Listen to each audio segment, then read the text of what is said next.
Dunyo bo'yicha nomer 1 shashlik bari G'ijduvonniki, Buxoroliklar. Dubayda Buxoroning shashlisi ochildi do'stlar. Hozir biz mehmonga keldik. Joyida ko'rib chiqamiz sizlar bilan.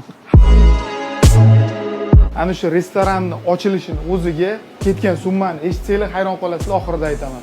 Akamiz Buxorodan, G'ijduvondan kelganlar mana. Dubayda manziliga borib, joyida любой joyga shashlik qilib beraman deyapsiz, aka. Ko'ralar bilan birga borlar.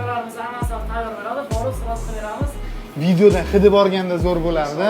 Nodir aka aynan shu restoranning asoschisi hisoblanadilar. Dubaydagi go'sht bilan shunaqa shirin shashlik chiqara olasizmi Buxoroning shashlisini? Именно shu G'ijduvon shashligiga to'g'ri keladigan shashligiga go'sht topolmaganligimiz uchun O'zbekistondan olib kelishga majbur bo'ldik. Mana shu go'shtlar 100% O'zbekistondan kelyapti. Haqiqatan chista O'zbekistondan o'zimizga borib toza go'shtlarni olib kelyapmiz. O'zbek shashlik fast food stilini